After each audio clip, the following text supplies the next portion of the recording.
इन दिनों गांधी परिवार की मुश्किलें बढ़ती नजर आ रही हैं। जहां एक ओर सोनिया गांधी और राहुल गांधी पर नेशनल हेराल्ड केस में ईडी ने शिकंजा कसा हुआ है, तो वहीं दूसरी ओर प्रियंका गांधी के पति रॉबर्ट वाड्रा अलग मुसीबत में फंसे हुए हैं। ऐसे में अब प्रियंका गांधी भी ईडी की रडार पर आ गई हैं।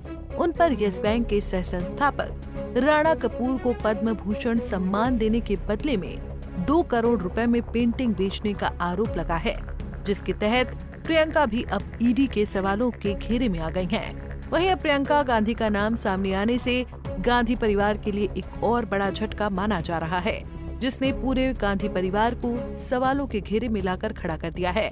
ऐसे में जहां एक तरफ गांधी परिवार पर ईडी की पैनी नजर है, तो वहीं दूसरी तरफ कांग्रेस इन सब के लिए केंद्र सरकार को जिम्मेदार ठहरा रही है और उस पर बदले की भावना से इस तरह की कार्रवाई करने का आरोप लगा रही है।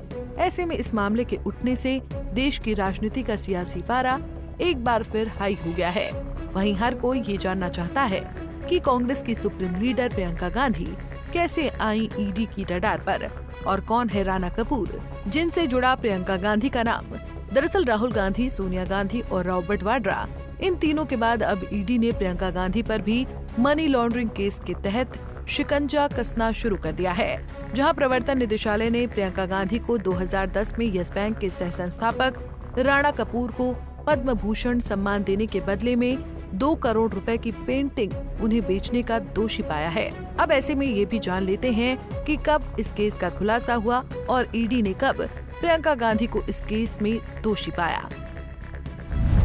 वर्ष 2023 में फाइनेंशियल एक्शन टास्क फोर्स यानी FATF ने पहली बार इस मामले को उजागर किया और दुनिया के सामने इस मामले को एक केस स्टडी के रूप में पेश किया। वहीं 2020 में राणा कपूर को दीवान हाउसिंग फाइनेंस लिमिटेड घोटाले के आरोप में गिरफ्तार कर लिया गया। हालांकि इस केस में वो जमानत पर बाहर हैं।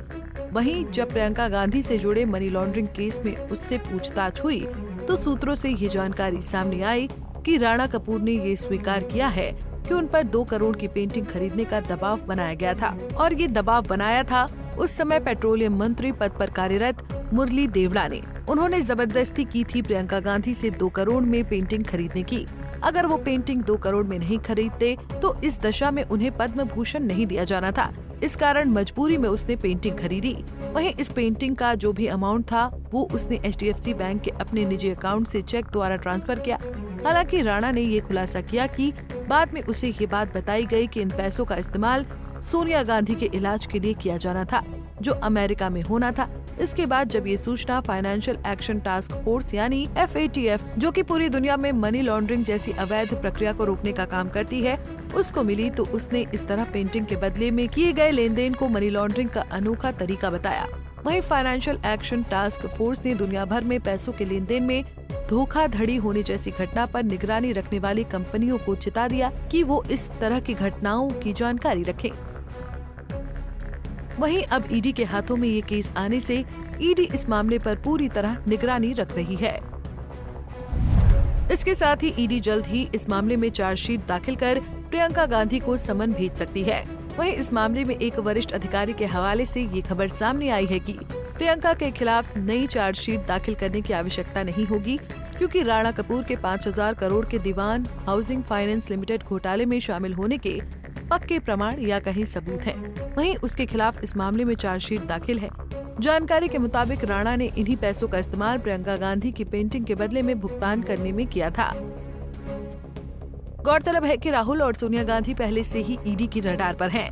रॉबर्ट वाड्रा पर भी ईडी की पैनी नजर है। वहीं अब प्रियंका पर वित्तीय अनियमितताओं और पैसों से जुड़े लेन देन के आरोप लगने से वो भी ईडी की गिरफ्त में आती नजर आ रही हैं। ऐसे में ईडी के इस एक्शन से पूरी कांग्रेस पार्टी सकते में है। अब देखना ये है कि ईडी प्रियंका गांधी के केस में कब और कैसे कार्रवाई करती है। Bureau report, Punjab Kesari TV. हमसे जुड़े रहने के लिए हमारे YouTube चैनल को सब्सक्राइब करें और नई वीडियो की नोटिफिकेशन के लिए बेल आइकॉन को दबाएं।